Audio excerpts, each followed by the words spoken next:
Hello guys, welcome back to a video, welcome back to my channel. In today's video, I'm going to be talking about the new Audi e-tron GT.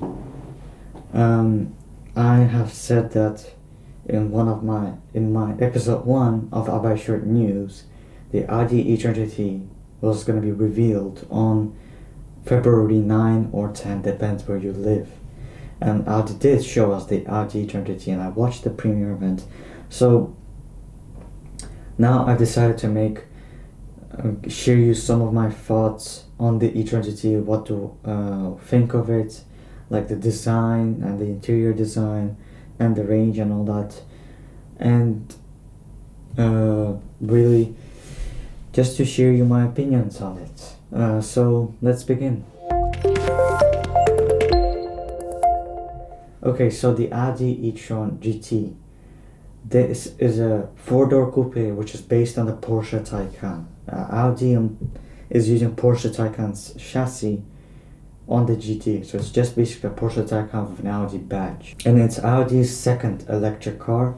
The first one was the e-tron, the SUV, and now this is a four-door saloon or four-door coupe for those people who don't want an SUV, they just want a saloon car.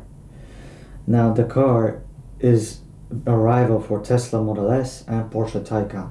Let's start talking about the exterior design, because I think this is where the e-tron GT mostly exceeds.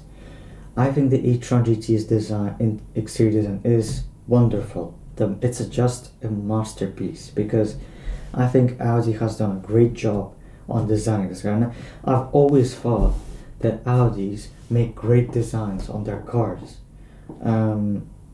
Because Audi have said themselves, Audi has always been about design. Now you might argue that Porsche Taycan looks better. Yeah, it's just my opinion. But I think the e-tron GT might be one of the best looking Audis right now. It basically looks like an Audi A7. Because it basically is an A7. The rear, it has basically the same light bar, just the tail lights are bigger. The front, it has different headlight design, but the shape is similar. Yeah, it looks very similar to an A7. It basically is just a electric one. But yeah, this exterior design, it's very good. I love it. I think it's better than the Taycan and the Model S. And so do a lot of other people as well. When I've been reading comments on YouTube and stuff, a lot of people say Audi has just nailed it with the design, and I think so as well. They have done a great job with the design. They have also made sure that the car would be as aerodynamic as possible, but they also added a rear spoiler so that there will be some downforce, and they made the underfloor flat for aerodynamics to improve the range. Now speaking of the range, the Audi e-tron GT has 293 miles of it from its 93 kilowatt battery. And I mean, you might say it's not as good as, I don't know, Porsche Taycan or Tesla Model S, but I don't really think that's really important, because you're not going to be driving 300 miles a day. If that would have been a problem, yeah. If you would have driven 300 miles, yeah, that might be a problem. But also, the range that Audi says might not be true. It might be like a bit less or a bit more. We don't know the exact number. People will be probably normally driving like 20 miles a day or 30 miles a day, but no one's going to be driving every day 300 miles. So you might say that range is bad. I don't really care, because I think it's okay for normal use. Now you can charge the battery actually quite quick. So if you use a 100 kilowatt charger, the Audi e-tron GT might charge about to 80% in 30 minutes, which is actually quite quick. So in about 40-50 minutes, your Audi e-tron GT will be fully charged. But obviously not a lot of people have access to this charger, and if you'll be charging from a normal charger, it's gonna take about 9 hours. So you could just leave it charging overnight and you should be fine. Let's now talk about the interior design. I think the interior design It's good, it's simple, but it kind of doesn't look premium. And the reason, I think, because Audi has got rid of the digital screen which controls the climate control. So on Audi A8, Q8, A7, A6, you have a digital screen below the main screen which you control climate control, navigation input, so the keyboard is there and you can draw. And Audi has got rid of that in the new e-tron GT because some people didn't like the way you have to take off your eyes too much from the road to access climate control. So that's why Audi has switched back to physical buttons, which I think might be good because for some people it's good, but some people do miss the digital screen. And I think, in my opinion, it kind of does make the interior look a bit not as premium as it is, for example, in the A6 or the A7. But Audi did add some new color options for the interior. There's red, blue, brown, and black, standard black, and I think gray as well. So you can customize the interior a bit more, because looking at the other Audis in the configurator, the interior colors you get is just gray and black. I mean, that's kind of simple.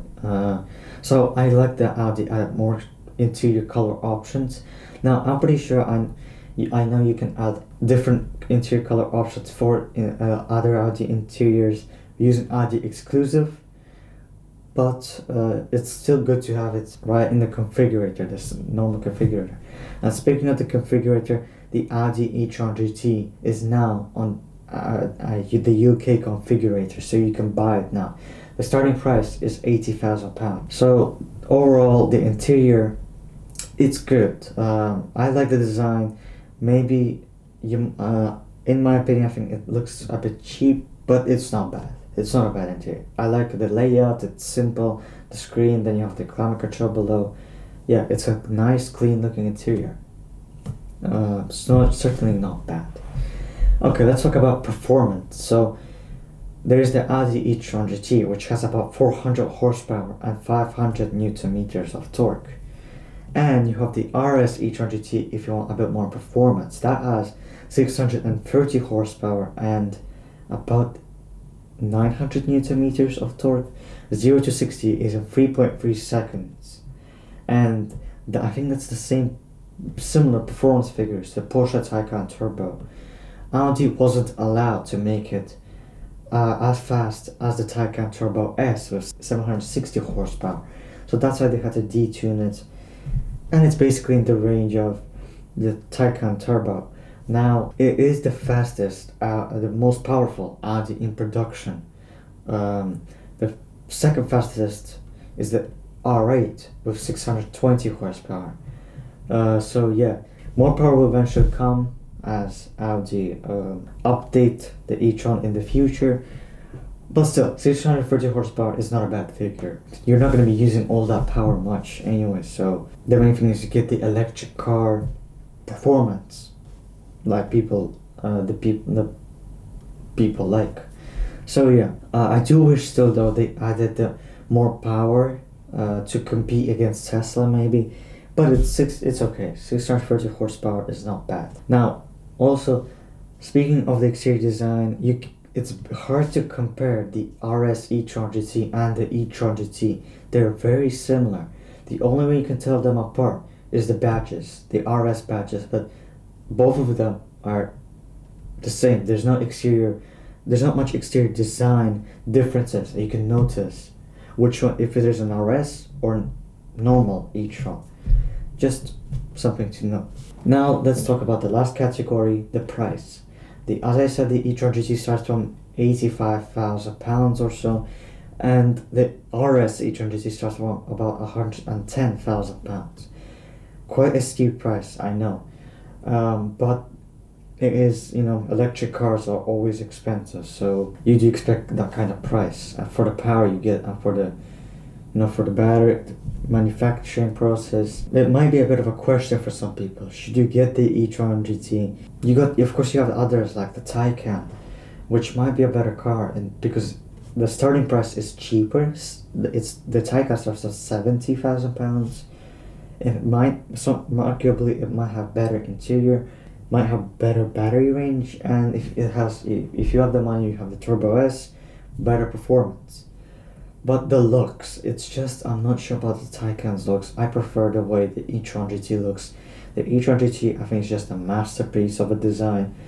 And that's why some people might prefer the e-tron GT over a Taycan. But yeah, it's questionable. Some people might like the exterior design of the e-tron GT, some people might like the exterior design of the Taycan and the performance of the Taycan.